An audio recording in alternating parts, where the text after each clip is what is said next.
नमस्कार, मैं हूं अभिषेक त्यागी।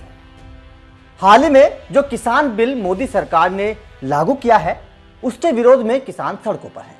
किसान अपने हक की लड़ाई लड़ रहे हैं, लेकिन इस हक की लड़ाई में कहीं ना कहीं विपक्ष किसानों के कंधे पर बंदूक चलाकर अपनी राजनीतिक रोटियां सेकने का काम कर रहा है। हमने आपको शरद पवार की बात बताई कि किस तरह से जब शरद पवार कृषि मंत्री थे, कांग्रेस की सरकार थी, तब शरद पवार ने खुद ही कृषि में निजीकरण की बात कही थी और कई राज्यों के मुख्यमंत्रियों को चिट्ठी लिखकर बाकायदा ये कहा था कि कृषि में निजीकरण से फायदा होगा। लेकिन अब देखिए, कांग्रेस खुद ही दोहरेपन की राजनीति कर रही है और कभी जो कांग्रेस खुद निजीकरण की बात करती थी, अब मोदी सरकार के इस बिल को लेकर विरोध कर रही है। किसानों के हंगामे में, किसानों के हक की लड़ाई में उनके कंधे पर बंदूक रखकर कांग्रेस अब मोदी सरकार के इस किसान बिल को गलत बता रही है। लेकिन अब हम आपको कुछ और तस्वीरें दिखाएंगे और ये बताएंगे कि किस तरह से तमाम विपक्षी पार्टियां किसानों के कंधे पर बंदूक रख के अपनी राजनीतिक रोटियां सेकने का काम कर रही हैं। एक तस्वीर उत्तर प्रदेश के राजधानी लखनऊ से सामने आई, जहां पर समाजवादी पार्टियों के नेताओं ने किस तरह का काम किया, आप तस्वीर में देखिए। किसानों के आंदोलन का समर्थन करने के लिए लोग सड़क पर निकले थे, लेकिन किसानों के झंडे की बजाय अपनी पार्टी का झंडा लहराते दिख रहे हैं। इस तस्वीर से साफ समझ में आता है कि इन लोगों को, इन नेताओं को और इन पार्टियों को किसानों के हक की कोई चिंता नहीं।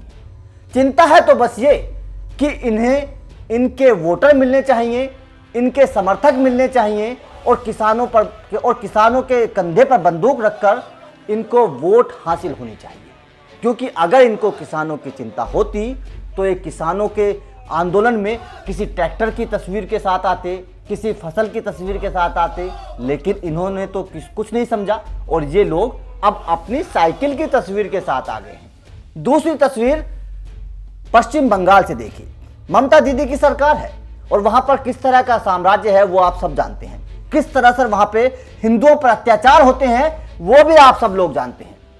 लेकिन यहां देखिए, लेफ्ट के लोगों का ये दोहरापन देखिए। किस तरह से लेफ्ट के लोग रेल रोक देते हैं, लोगों को परेशान करते हैं और उसके बाद में रेल की पटरियों पर अपने झंडे लगा देते हैं।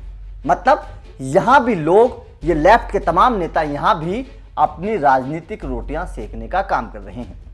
उसके बाद में दिल्ली के मुख्यमंत्री अरविंद केजरीवाल का ड्रामा सारे दिन चलता रहा।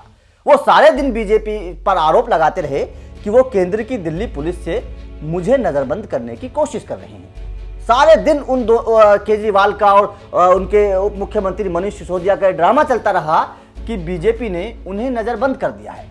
लेकिन दुनिया समझ चुकी है, देश समझ चुका है, भारत के वोटर ये समझ चुके हैं कि इस तरह की गंदी राजनीति करके, ओछी राजनीति करके, दोहरेपन की राजनीति करके आप लोगों को बेवकूफ नहीं बना सकते हैं, आप लोगों को गुमराह नहीं कर सकते हैं।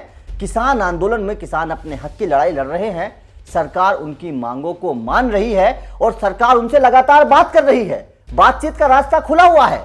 तो फिर अगर सरकार किसानों से बातचीत कर रही है, उनके संगठनों से बातचीत कर रही है, तो फिर ये लोग अपनी राजनीति किसानों के रास्ते क्यों कर रहे हैं? क्यों किसानों के कंधे पर बंदूक रखकर ये लोग अपनी ओछी राजनीति को करने की कोशिश कर रहे हैं?